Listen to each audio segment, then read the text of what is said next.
I'm a black man trying not to get caught. I'm just trying to solve the puzzle like a jigsaw. You know it's a big world, so easy to get lost. I'm just trying to solve the puzzle like a jigsaw. What's going on, y'all? We are back for another episode of the Jigsaw. Third time's a charm. Is that a thing, or is it second time's a charm? Either way, it is episode 3, and y'all have been rocking with me from the very beginning, and I am so excited. We have made it this far to our trilogy, and we're going to keep going just to see where life takes us. But for all of you who are new, welcome to the Jigsaw, where we talk about the perils, the praises, the productivity, and the pomp and circumstance of being a real life millennial trying to navigate the craziest puzzle piece ever created. And that is the jigsaw of life. Welcome to the podcast, y'all. I'm super excited about this week. I have an amazing special guest, my homeboy Bryan Haire, who's going to join us in the virtual living room. We got some really great stuff to talk about on the Blesser Report and some kind of crazy-esque type stuff in the billboard. And you know I got a rant for y'all a little bit later on toward the end. But enough about all that. Let's go directly into the show. Let's get ready for our Black Excellence Shout Out of the Week. We like to call it the Bless Up Report. In the midst of confusion, Yeah. in the midst of persecution, the Lord is still blessing You see me right now. All right, this week on the Bless Up Report, we are going to shout out not necessarily an individual, but an entire university. We're going to shout out Texas Southern University. For all of you who do know, you know there was a tragic killing of our dear brother George Floyd in Minneapolis, Minnesota, about a week, 2 weeks ago, maybe now. And he had a 6-year-old daughter. And Texas Southern University has committed to providing George Floyd's 6-year-old daughter with a full ride scholarship to their university. TSU's Board of Regents took to their social media account to announce that they approved a fund to provide this scholarship to his daughter, adding that they will have a safe place for her if she decides to go to the school. I think that's something absolutely amazing. And if Miss Gianna Floyd decides to go to that school, she will not have to worry about any tuition or being in any debt, because who knows the astronomical prices of college by the time she becomes a freshman or whenever she decides to go to school. So shout out to TSU, making things happen. Black HBCUs are always doing the darn thing. And I'm so excited that they have the resources to be able to do so and make sure that she receives an education tuition free. So shout out to her. Let's go into the billboard, our hot topics and current events for the week. So if you all know, the protests have been going all over the United States, really the globe. We see stuff even in Europe where they're tearing down murals and monuments and statues that were dedicated to former slave traders and slave owners.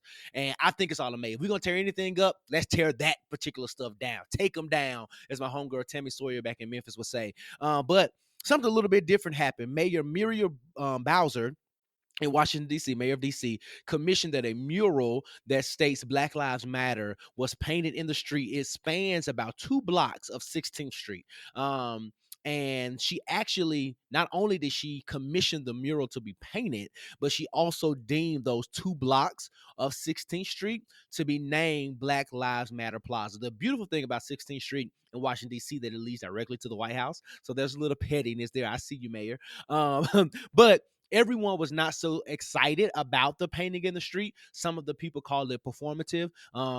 Even one of the Black Lives Matters leaders said that it was performative. And some people are just looking for more than, murals and statements and things like that. But since you are a person who can actually affect change in a particular space, I think for her, they wanted more action. What does legislation look like in the city? What are you pushing as an executive leader within Washington, D.C.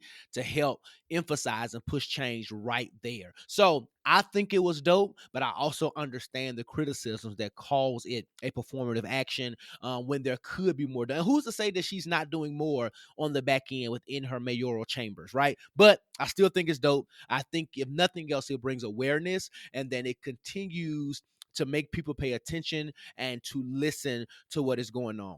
Speaking of that, NASCAR, the popular race car organization, has prohibited the display of the Confederate flag at all of their events and on all of their properties.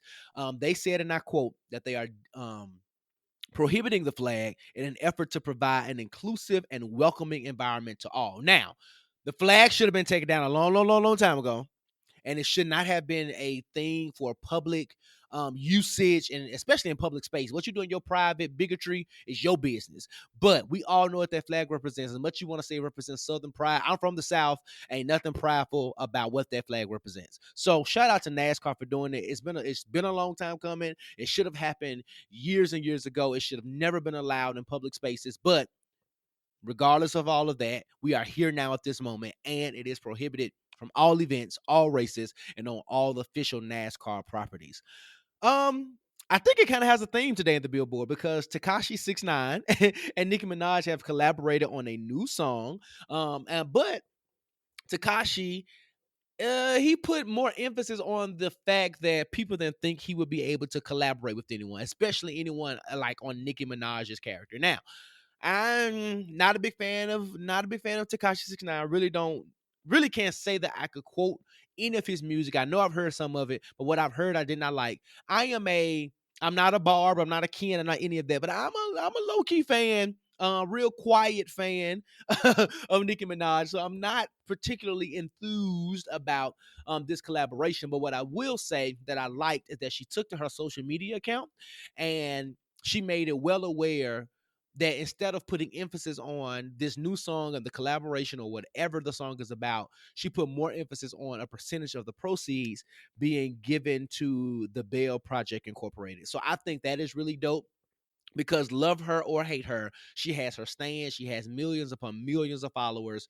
all over the world, and people are going to stream, people are going to buy, and especially all those little teenage girls who are everywhere who support her, no matter what she does, no matter what antics she finds herself in, they are going to buy and support and really push it because she's putting her name behind it and she's promoting a cause. So shout out to Nikki for doing what I think a lot of celebrities should be doing, especially the ones who don't have anything good to say. Terry Crews, I'm side eyeing you. I don't have time to talk about you today, but I'm side eyeing you. But yeah, especially celebrities who don't know what to say or who are saying really dumb stuff.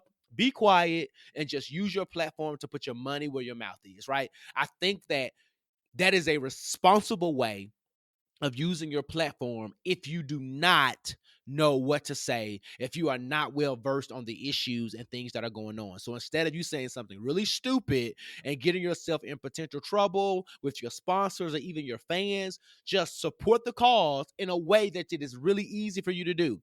Write a check. Donate proceeds. I don't think that makes you any less of an activist or a supporter because, like we talked about on last week's episode, activism looks very different for every single person.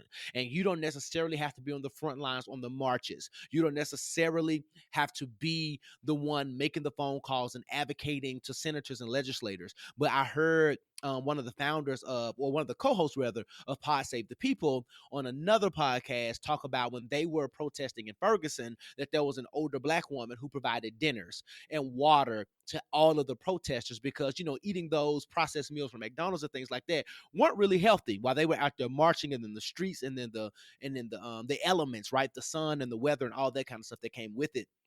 But her contribution was to make sure that those young protesters had a well balanced, healthy, home cooked meal every single day. She opened up her home for reprieve. She was a source of support, and she understood that for them to be able to do the work, that they needed a proper source of nutrition. So while she was never on the front lines, while she was never out there fighting and yelling and things like that, which is all important, she did her part to make sure that those who were fighting on the behalf of Mike Brown at the time had everything that they needed. And it was a form of activism, and it was her contribution to the cause, and it was necessary. So I said all of that to say that celebrities, if you do not have all the knowledge that you need to have about the issues, or if you don't know how to use your platform in a way that is going to push us forward in advocating for change and advocating for justice, what you do have is a stacked bank account. And what you can do with that bank account is make sure that you distribute funds to places well researched and well organized places that will help protesters get bailout funds for those who are unjustly arrested during some of these peaceful protests. What you could also do is use your influence and write checks to other organizations that provide resources to just Black people and low income families and justice reform organizations. These are the type of things that you can be doing. You could be sending other children to college, setting up college funds. You know what I'm saying? Like all different types of things that you could be doing with your resources. So if you don't know what to say, or if you don't have a really great publicist that can guide you in what to say, and even if you do and you don't want to listen to them, shout out to Shamika Moore, who we talked about last week. Like, right? Use your platform by way of resources to help the movement go forward. And I appreciate Nicki Minaj for doing that. I'm not going to tell y'all to go listen to the new Tekashi Nicki Minaj collab.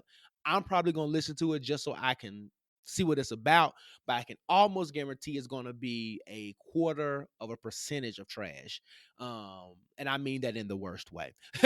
So anyway, that's enough of that. Let's get to the meat and the potatoes of our episode. I can't wait for you to hear this conversation. It is going to be one for the record books. Let's go together and take a seat on the couch inside the virtual living room.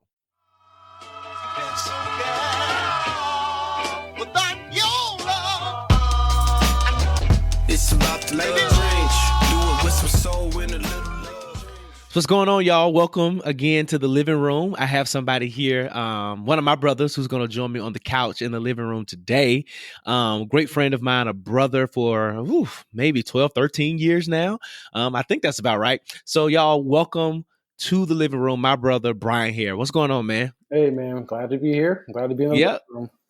I'm glad to have you. So introduce yourself. Tell the people who you are, what you do. All right, I am Bryan Haire. I'm unapologetically Black.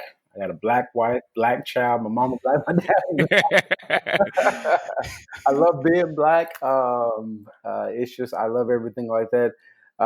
Yeah, that's me. And I work in corporate America, but I'm Black as Black can be. Listen, and I appreciate it. And he ain't lying. He is probably one of the blackest Black people that I know. And I try to surround myself with them. And it's so interesting that he introduced himself that way, because that is exactly what today's episode and living room conversation is about. It is about living out loud and being authentic in your Blackness. And what this conversation really stemmed from was our mutual love for the late great, the architect of rock and roll, the innovator, the emancipator, Mr. Richard Penniman, better known as Lil Richard. Yeah. He passed away a little while ago, and on the day that he passed, Bryan and I spent the majority of that 24 hours exchanging memes and gifs and videos and interviews and clips and segments, just really enjoying everything that he was. And the beautiful thing about Lil Richard, love him or hate him, was that he was unapologetically him. Yes. He lived in all that he was. Let it all He let it all hang out. Is what he would say. And the beauty of that, the takeaway rather, in the beauty of his life is that we should be able to live out loud in our authentic selves, specifically as Black people. And I think this conversation is super important considering the climate that we're in. I think a lot of us are exhausted. I've had conversations with friends, and one of the things that they've all said, and they're all unrelated, is that they are exhausted with the Black experience. And it doesn't mean that they are tired of being Black. It's just that there's so much that comes with being Black that right now it's tiring. But in the midst of their fatigue, they are still dedicated to being all that they are in their Blackness. And that's what this conversation is about today. So let's just jump in. Let's just jump into it. Tell me first, though, let's talk through what you love about this unapologetic mammoth of a human being, Lil Richard. Okay, so if you have the opportunity, those who are listening, to find, we have about 7 minutes, good 7 minutes of your life, go and type in Lil Richard BBC interview, and it's literally the best interview ever. But basically, what I like about Little Richard is he was authentic. He was black. He expressed himself however he felt he wanted to express himself. Yeah. That could be him being flamboyant at one moment. It could be him being super pro-black at one moment. He understood who he was as an individual, even though he went through some different changes in his life and different movements and stuff like that. But he was always authentic in who he was as an individual. And if you listen to his interviews, he always addressed race. He always said, "I'm a black man." Yeah. He always would say, I created this. He held claim to the fact that he was the creator, the innovator, the architect of rock and roll, and he had to fight and remind people, so-called culture vultures, that I created this, I curated this, and y'all are trying to give this credit and these kudos and this power to people who pretty much stole something that I created. And I just love how loud he was. He was just loud. Loud. No, that's so very true. And I agree. That interview is by far the best 7 minutes of my almost 31 years of life. And we're going to put the link to that interview in the episode notes, so you'll be able to go watch it for yourself. But like, I ditto every single thing about Little Richard. And to be honest, I wasn't a huge fan of his music because I'm just not a huge fan of rock and roll. Like, I appreciate what he did for music, but I was more of a fan of him. Yes, definitely. And his ability to just, like, one of the clips that was beautiful, he was presenting, I forget who the other gentleman was, some white dude at the Grammys. Oh. And they were presenting like the best new artist or something. Yeah. And he was like, and the winner is me. And he just went and started laughing. And he did it like 3 or 4 times. And like on the final time, he said, "Y'all got me screaming like a little white lady." And then the dude was like, Little Richard, come on. He was like, "Shut up." and then he went into this whole thing about, being the innovator, the emancipator, the architect, blah, blah, blah. He said, "Y'all ain't never gave me nothing. This is my time. This is my opportunity." And I just love, as much as people would love to say he was cooning out, he was doing whatever. What I loved about that was that he owned every moment and did not care what you thought. And even beyond that, he kept getting invited to be his authentic self. I don't think he was like perpetuating this whole blackface or this clowning thing, more so than he was like, I'm going to be who I'm going to be. Right. You're going to respect it, and you're going to acknowledge and honor who I am. So, with all of that being said, Bryan, what does Black expression and living out loud in your Blackness mean for you? Living out loud, and to me, as far as is how I'm gonna use me, how I present my Blackness, and that is number one, how I embrace my Blackness. So, what is my Blackness? My hair is my Blackness. My skin is my Blackness. Vernacular. It is what it is. How I dress, how I feel, how I present, or how I embrace to myself, but how I present it to others. Do I present my Blackness as being ashamed? Do I present it as you're trying to, I guess, tone down? Like, no, I am who I am, and kind of piggyback on Little Richard. Little Richard, who he was. And as a Black man, how I embrace my Blackness and showcase my Blackness is I am who I am. I'm Black Monday, Tuesday, Wednesday, Thursday, Friday. And twice on Sunday. I'm Black. I'm Black. It is who I am. Black is me. Me is Black. That's all it is. Yeah. No, and I agree, because I often say that there's duality in me, in the fact that I am degreed, well-educated, man of faith, all these different things. But I also love my hot wings fried hard with lemon pepper sprinkles. And I feel like I don't have to discount one for the other. Like, I can still be out loud in all of the things that I appreciate about me that may seem really black or really, moments of culture, but still be educated, still be an innovator and an emancipator in my own right whatever area that I'm carving out to. So like that's a perfect segue into understanding that blackness is not a generalized term. So let's talk through some additional duality, like being intelligent, spiritual, ratchet, or whatever. It's not mutually exclusive to, like, you don't have to be one thing. We can be all of these things. So let's talk through, Bryan, some moments or just any situations in life where duality was a thing in your blackness. Ooh, duality being a thing in my blackness. Let's see. Growing up in a Southern Californian environment, as far as having to be able to kind of be the chameleon and go through different spaces and places and still kind of maintain my blackness, but then also be able to relate. Like I knew the rock and roll music. I knew all that stuff. I had all that. But I also had all my other stuff. So we use music for an example. You can be black and love rock and roll, like love it, and that be your thing. You can be black and love hip hop. You know what I'm saying? There's the thing about being black. You can be so many things because black, we created everything. So it's pretty much anything you want to be or any category you want to fall in, we created it. So as a black man, we are everything. We are this I can feel this way on Monday and then also feel the same way on Tuesday or change up how I feel that day. You can be ratchet. You can be righteous. You can be a Republican. You can be a Democrat. You know what I'm saying? Shouts out to Joe Biden who wanted to say he said you ain't black, like, which was a dumb statement, but. Let's just pause there.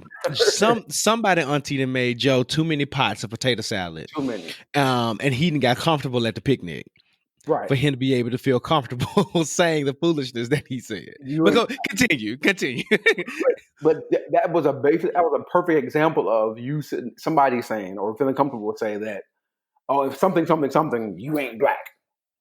And like we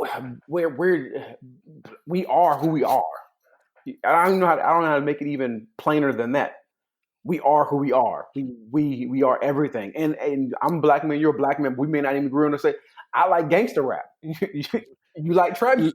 Listen, the man of God, you ready to shoot somebody in the chest? Shoot them up. Pass them here. That's what I like.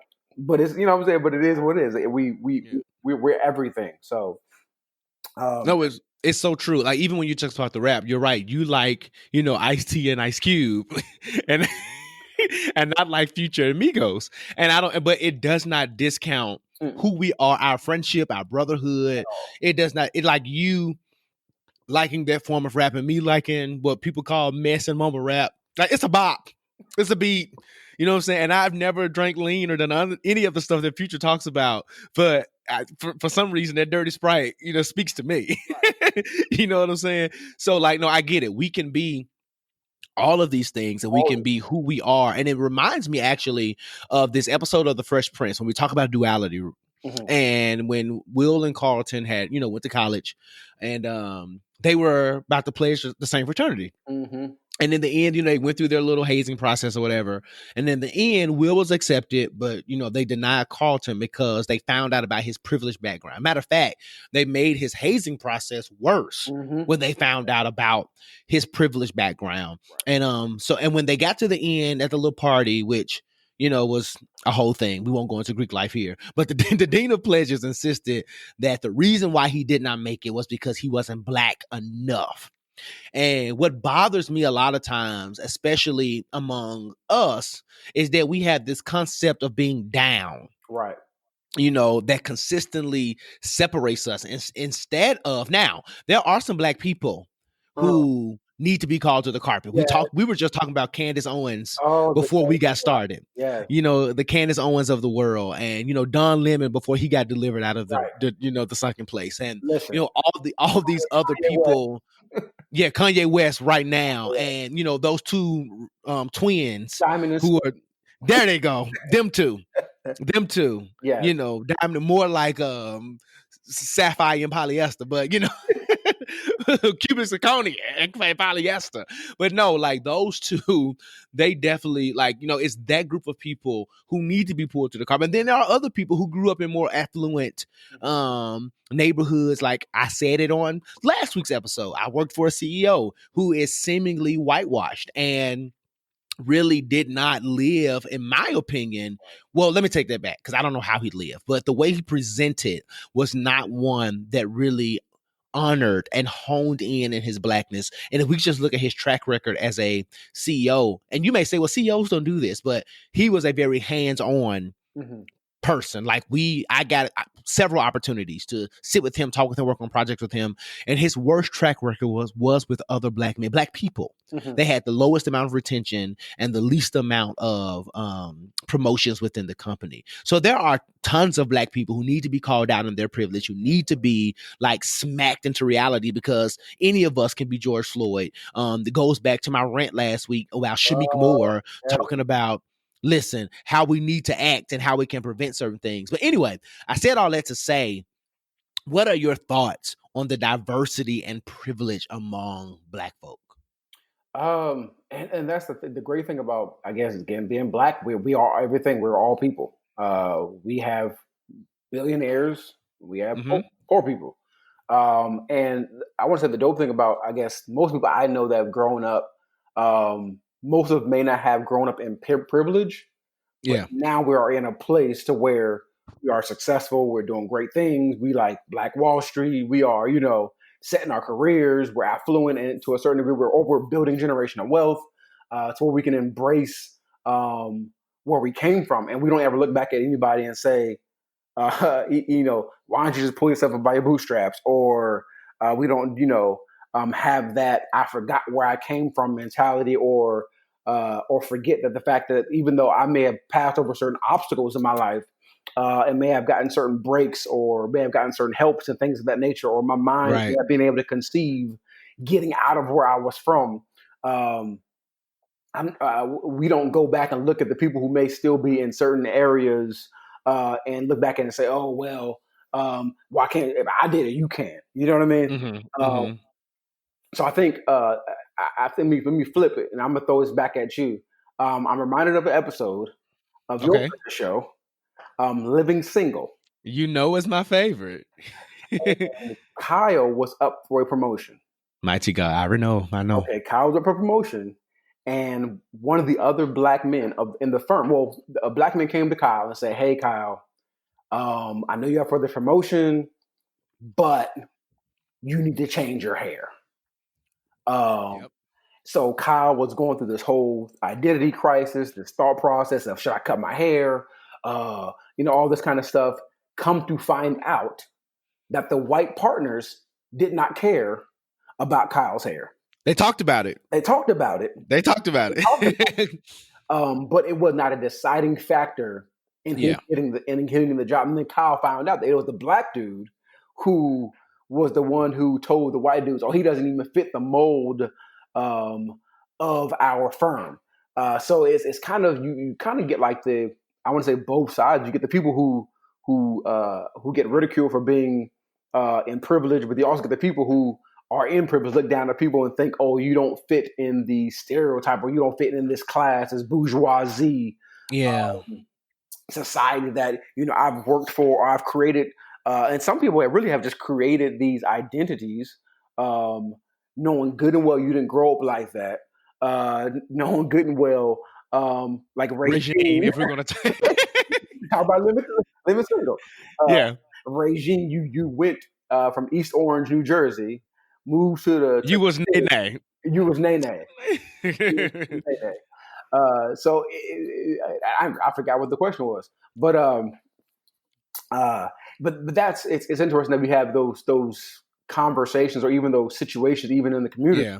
But I think the best thing we can do is, if anything, is really to just realize that, going back to the duality, and even going back to the situation, like black is black. Yes. Regardless if you grew up affluent, regardless if you grew up in the hood. And if you look at Carlton's track record, He had some moments of naivete when he got pulled off by the police and thought the police were just doing their job, and then Will had to kind of explain it to him. But if you look at Carlton's track record, he if anything, he was down. You know what I'm saying? He didn't like hip hop, he liked Barry Manilow, but if it came down to Will getting in trouble, Carlton pulled the strap out. You know what I'm saying? Yeah. When it came down, when he thought he got some girl pregnant, he stepped up and was a good father. You know what I'm saying? Like, you got to think about the complexities of Carlton. And even as Black people, we're so complex that we're too many things, I guess, if I can say that.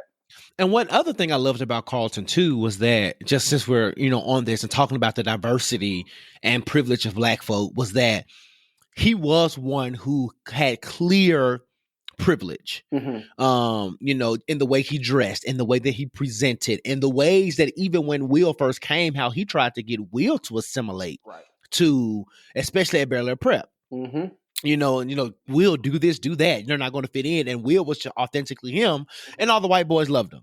Kind of like today in America, we do all of our Black stuff and they want to copy and, and follow along in culture, whatever. But to your point, he was always willing to learn. He was willing even though he may have been sarcastic, he was willing to be wrong in certain spaces and to still question what he thought was norms. And the good thing about having Uncle Phil as his father was that he came from the hood. And when Carlton would be, kind of out there, even in that episode about the police, his daddy had to come and say, Will was right. And the original Aunt Viv, was real Black and was a lot more vocal. And she had to, kind of inform all of her children at certain points about, I think there was an episode when one of their college friends, the one of the women came and they were talking about how they were marching and all that kind of stuff. So we got insight. I think as privileged as they were, they still got insight into what real Black life was. They still lived a very Black life. They were just insanely rich. And I think we have to stop punishing people, one, for being affluent. And I mean, because if we're going to be honest, if you ascertain a certain level, you likely may go to a certain neighborhood. A lot of us may, still stay in the hood, and that's cool. But for some of us, we're going to go get the mansion and the big house, which means that the demographics around us are going to change. But that does not mean that you're any less Black in that environment. Me and you both live in not predominantly Black, predominantly white neighborhoods and cities and towns. But I am right here. When I fire my grill,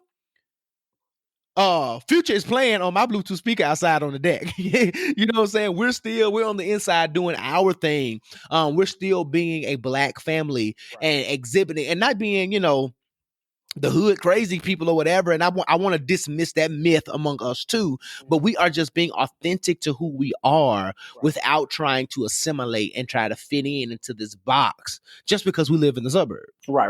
And I think it would be cool to do even case study with Will and Carlton, as far as even that Will and Carlton are kind of the duality in a sense of living out loud. Will was living out loud in his "I'm from Philly." I'm from Philly. This is who I am. Carlton, leave me alone.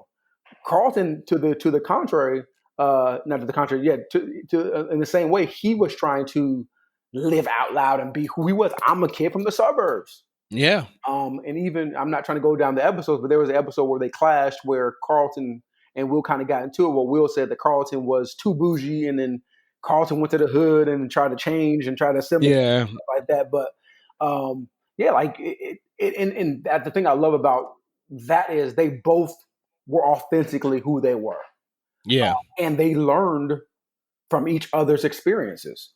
Because down the line, Will becomes a little more bougie, and Carlton kind of gets a little bit more street savvy, if you will. Mm-hmm. Yeah. No, absolutely. But I mean, because even when we see Carlton's decision by choice or by force, I can't remember, to go to ULA versus Princeton, where he was like talking about, the entire, first few seasons. So we definitely see the progression of them both. And to your point, which was amazing, which I love, Like they both lived out loud in their Blackness, but their expression and their presentation was different. And I don't think just because Carlton was Carlton that he was any less Black No. or down or any of those types of things. Because what infuriates me about those type of conversations in college, I don't really care where you come from. There is a certain privilege that you have when you go to a college or university. Mm-hmm. Like, plain and simple. You can come from the hood, but the fact that you made it to this point adds a level of privilege to you. Now, it does not mean that you're not still discriminated against and have prejudices against you because of who you are, but we have to start acknowledging the privileges that we have. So when we want to call someone else out, we got to check ourselves. Like I was having a conversation yesterday about everything that's going on in the world. And I said, one of the struggles that I'm having is like, I understand that I have privilege as a man. Mm-hmm. So one of the struggles that I'm having is making sure that women are supported and checking my male privilege while also understanding that I am a target. Right. I'm still a target. Well, I may have a privilege as a man, but I'm still a target because I'm Black. And that's the same thing I'm saying about this situation. Yeah, Carlton may have done all these different types of things or had all these experiences, rather, when he grew up with a butler, with all this other kind of stuff. But if he's in the street, let's go back to the episode that was not even related. When he got pulled over, he still got pulled over because he's a Black man in a rich neighborhood and they didn't know who he was. Exactly. So his experience in the world did not matter with the type of privilege that he had. So all of us have to understand that we carry a certain amount of privilege as we move up the ladders of life, but it does not negate who we are and how we present. Exactly. And let's lean into this living single narrative while we're here, because you know I love it. The thing about Kyle though, and his authentic Blackness, is that he was like black. On every episode of Christmas, he was like, "I'm gonna do Kwanzaa." He wore dashikis, he had his dreads, but at the same time, he didn't listen to rap, but we didn't. Well, I ain't gonna say he didn't. He was the jazz guy.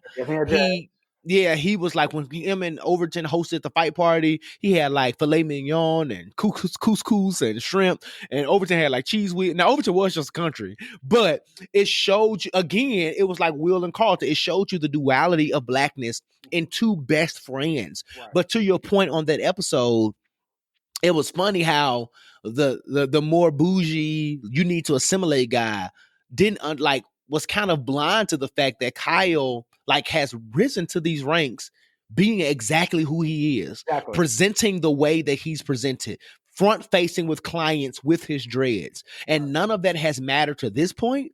So why would it matter? You know what I'm saying? When it's time for a promotion to me to be a VP, whatever the role that he was, going into, why does this matter? Why do you think that as we climb the ladders, we get there presenting a certain way, why are we expected to change our presentation once we arrive? Right.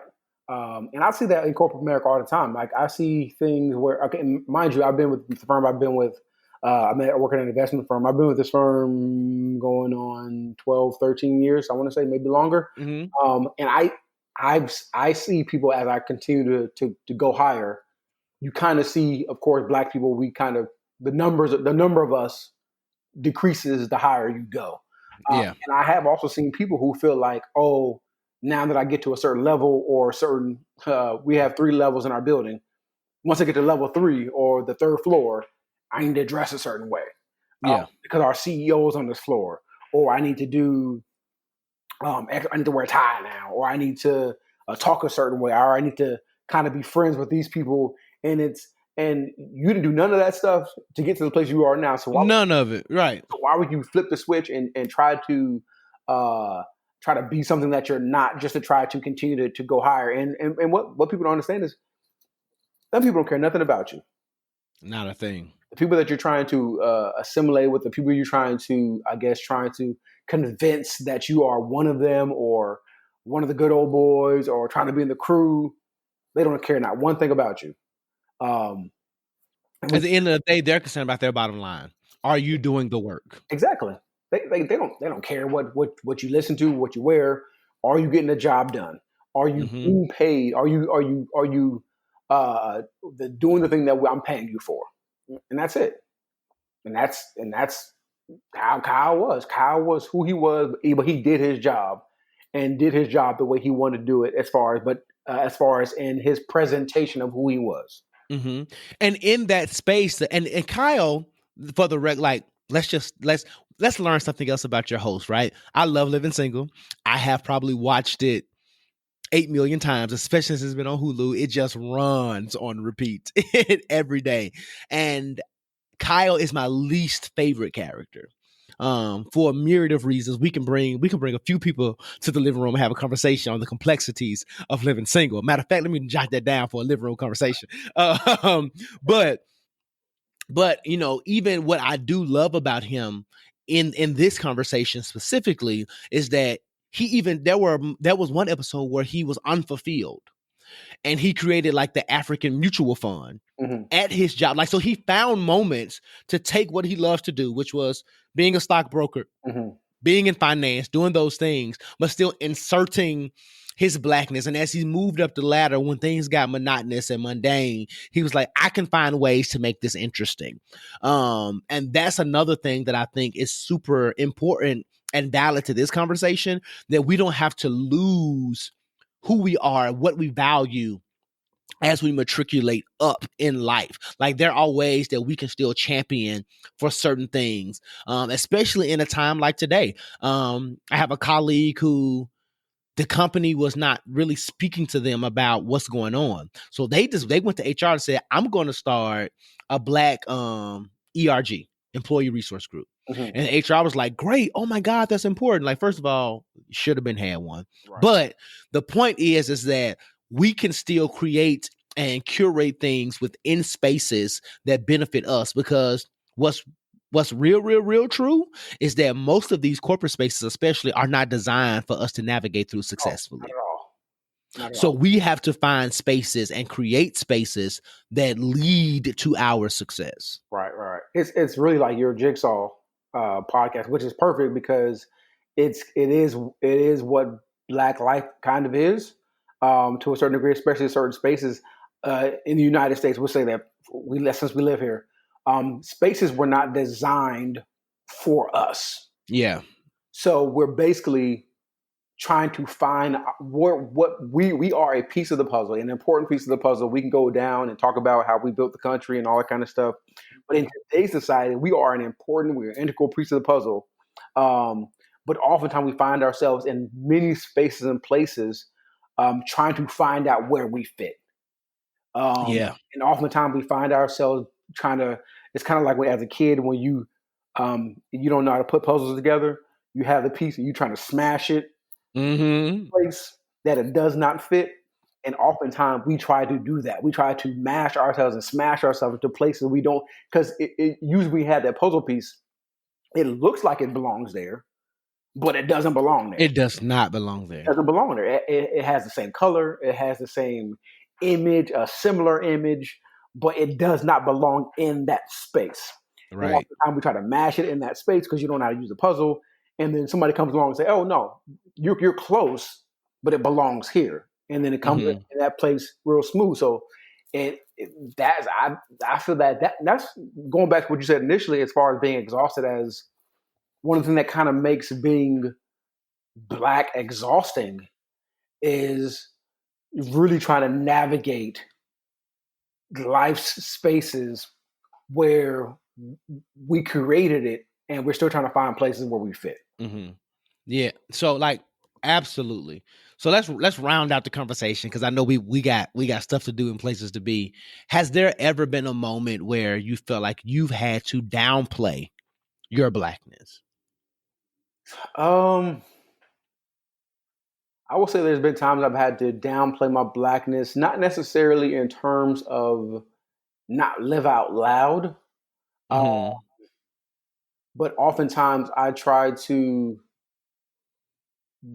some of the stereotypes that they feel about Black people, I feel like sometimes I'm a little more cautious to, not necessarily that I may do them, but I'm a little more conscious on if I'm going to do them or not. Yeah. Like when it comes to like meetings and stuff like that, and it could be annoying, it could be a little tedious.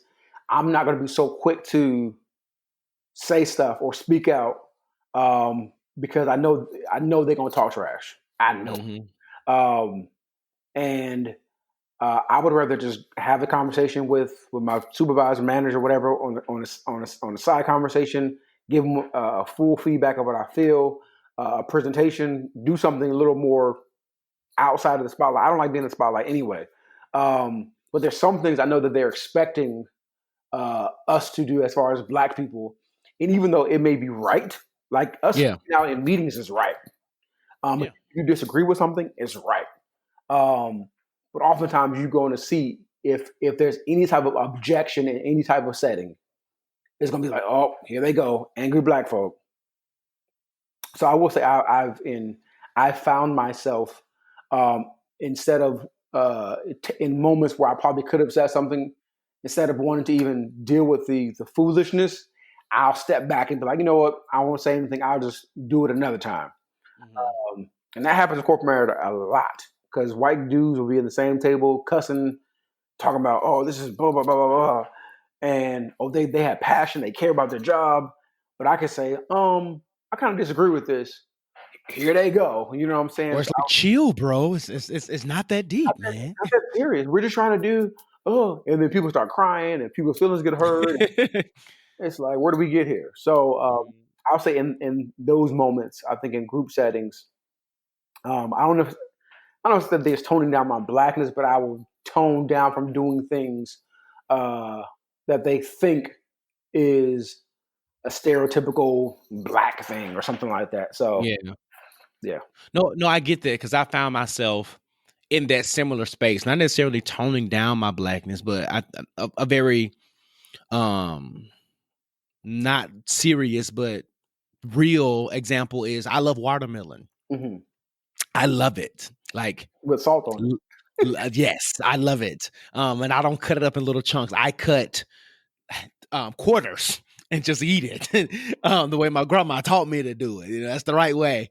But there were moments where, you know, I'm not a big breakfast guy. So a granola bar or a bowl of fruit, smoothie, those kind of things really serve me. I'm great, you know, with that in the morning. But there were moments where I'd be like, man, do I want to bring this watermelon up to my desk? And, you know, but I got to a place where I didn't care, because I understand the stereotypes that go along with chicken and watermelon and all that kind of stuff, but I like the fruit. Right. And I dare you to come to my cubicle having a conversation about my watermelon, because it is going to be a thing. But to your point, before I got to that place, I definitely was self-conscious about, you know, eating it and bringing it there, because like, I think about, oh, here you go, another nigga eating watermelon. You know, and as much as I don't want to be looked at that way, I also don't care, because I mean, it is a piece of fruit. It is delicious, and I shouldn't feel any type of way for eating it because of preconceived notions. And I know that's a very small example, but I know many of us sometimes, there's a lot of, you know, don't talk about certain music we listen to or certain things that we do. Because there have been conversations that I've been in with white colleagues, so they've talked about music and they're going in about artists who I have no idea, and they were mainstream pop or country art. I'm just like, I know the name, but I couldn't tell you one thing they've ever sung, you know. And and it's not to say that, I mean, because my playlists are really Black, but that I like Maroon 5. I did listen to NSYNC and Backstreet Boys when they were, you know, hot, but right now I couldn't tell you that like Ed Sheeran is on my playlist or anyone else, you know. And it's not to say that I couldn't enjoy their music. It's just not my choice. So there are times where, you know, I've felt self-conscious in those type of conversations, to be honest. But then as I've matured, I'm just like, I don't care. I don't know it. You want to talk about Al Green? You want to talk about, you know, 3 6 Mafia? You want to talk about Kirk Franklin? You want to, like, you know, some of the people who I listen to religiously? And if we don't have any commonality, let's exchange some playlists. And actually, that was a white colleague, Mira. She was an attorney, Jewish lady, real cool. And every Friday we would share a song with each other, because she didn't really listen to trap. I didn't really listen to her type of music. And it was just our way of exposing each other to culture. And it was my idea because we would talk about music, and what's interesting was she had a crush on Dwayne Wayne from Different World. And that's how we right. That's how we kind of started having like cultural conversations. And she was a real ally and advocate. So that was another piece. So we just like, you know what? I said, let's do a thing called Music Friday. I said, you send me something you really love, I'm gonna send you something. And then Monday we would come back and just like really talk about it. So I really I think it was that moment with her that really made me be like, you know what? I may not have this with every other white person, but I can be able to be sure in my Blackness what I like and not be self-conscious about it and still live out loud in who I am. Right. So as we wrap it all up, bro, are there any lessons that you could share with other Black folk about living authentically? And what about to non-Black folks, specifically non-Black POCs? Non-Black people. I'm gonna talk about that. Okay, so for Black people, as far as living out loud, it's just be you. Holy-Mack-A-Dandy. Let it all be you. Out. Don't have nothing. No, you don't have nothing. I like the dress. I'm not conceited though. I'm convinced. Yeah, like as far as Little Richard, right? Black people just be you. Like be authentically you. If you want to be goth, be that. If you want to be preppy, be that. If you want to listen to Tom Jones, shout out to Carlton, be that. We come in all different shapes, sizes, backgrounds, but one thing it is, do not, and I repeat, do not discredit any other Black person's Blackness just because it does not mirror where you come from. That's good. Yeah. Just because it doesn't mirror where you come from. Because you could have a group of, like our friend group, you're from Memphis, I'm from California, Chris is from Atlanta, Marcus is from, South Carolina, wives from all different places. And we all have different Black experiences. And we were to talk about our Black experiences. All of us have had different Black experiences. Some people went to PWI, some people went to HBCUs, but we're all Black. And we should not. We may jokingly do it, but as far as in all seriousness, we should not discredit anyone's Blackness because it does not mirror what you feel is authentic. Because they're authentic is they're authentic. You know what I mean? No, yeah, that's true. They're authentic as they're authentic. Is that they can be affluent or they can be from the hood. That's their authentic Black experience. To the non-Black POCs. So this is, I guess, the answer or the question is, what can we about this situation or just in general? I mean, just in general. In general. I got some stuff I need to get off my chest, but I don't know. Go ahead, you know what? You know what? I'm going to allow you to do that. You know, we have a segment called A Greater Conversation where we rant and rave. So you pause there. We gonna pause, okay. and I'm gonna bring you back, and you're gonna be my first guest in that segment. So, so Bryan, as we wrap up the living room conversation, man, tell the people how they can follow you, anything you got going on. Just let the people know how they can contact you. You can follow me on Instagram. I am Bryan Haire. Facebook, Bryan Haire. Look out. I'm going to drop a bunch of stuff. So in the near future. So if you see it, support it. Now he said it publicly. Yeah. And we have to hold him accountable. I might even drop some stuff today. But if you see it, support it. It's I love Black people. It's for Black people, but it's really for everyone. But I really want to do some things for our people to make sure we do things better. We can increase, grow some generational wealth, get some encouragements and stuff like that. So but yeah, I am Bryan Haire. Bryan Haire anywhere you can find me, websites, stuff like that. You'll see it. Just support it. I'm excited. So, bro, thank you again for joining us in the living room. We're going to come back. We're going to talk about some I Am My Brother's Keeper with some Black man self-care. We're going to have a greater conversation. You can get this thing off of your chest. And then but we're definitely going to have you back in the living room. I'm excited about some future conversations. Let's go into I Am My Brother's Keeper. Woosah. Woosah. All right. So welcome to our segment called I Am My Brother's Keeper, where we discuss some Black self-care moments that we're going to do this weekend. Brian, what did you got planned with this weekend for self-care, man? Oh man, it for self care, and this is as a husband and a father of 8-month-old. My plan is to actually do nothing. If I can stay in the bed and sleep and rest as much as I can to rejuvenate myself, that's what I'm going to do.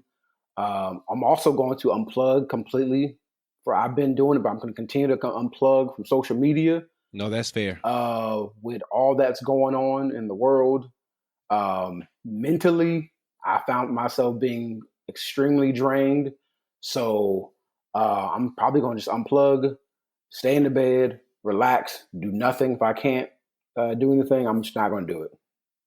That's what's up, man. I chose yesterday to unplug because it just got mentally tough for me. But this weekend, what I plan on doing is answering certain questions with the full sentence of no. And I think I thrive in hyper productivity. Mm-hmm. And sometimes to my detriment. Right. And what I've learned is that I can still do many things at the same time and do them well. Right. What I need to work on is learning to shut certain things down and not accepting a whole bunch of new stuff. I exposed on this podcast that, I was laid off. So sometimes there's this guilt of I should be doing a ton of stuff. Mm-hmm. And that's not necessarily true. Like I run a fitness group. I am doing this podcast. I have merch that I can buy. Oh yeah, buy merch at IamJoshRogers.com. Hit the shop link. I have merch that I'm doing, and that is all a task. And to be able to do them well and with a level of excellence sometimes requires saying no. Right. To other stuff. Right. So it's not that I'm disinterested in your projects or your collaborations. It's just I don't have the capacity. Right. And if you don't understand that, then my God and Miss Molly. I don't really know what else to tell you. But that's what's up, man. We're going to get some rest. We're about to get ready to wrap up the podcast. I'm super excited. My boy looks fired up over there, and I can't wait to see what the greater conversation is from him. Let's get into it. Bruh, let me talk. Let me talk.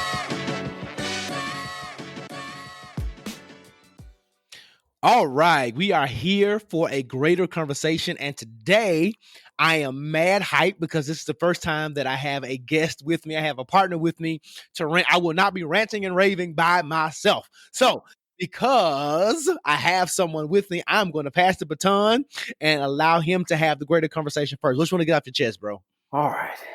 You may help me out with this one. Okay. I want to address you. All lives matter. What about black on black crime in Chicago? Black folks. Okay. Talk about them. I'm not addressing the white people at this point, but I'm sick and tired and annoyed of anytime anything happens, y'all want to say, but what about black on black crime? What about Chicago? And y'all creating this narrative as if black people killing one another is an excuse for the people that are supposed to be protecting and serving us actually doing their job. Anytime you sit there and say, but what about us killing each other? We don't respect each other. Sounds stupid. It's kind of similar to where if the United States of America should, at this point, if that's the case, they should completely dissolve their military and not worry about foreign powers because Americans kill Americans every single day. Every day.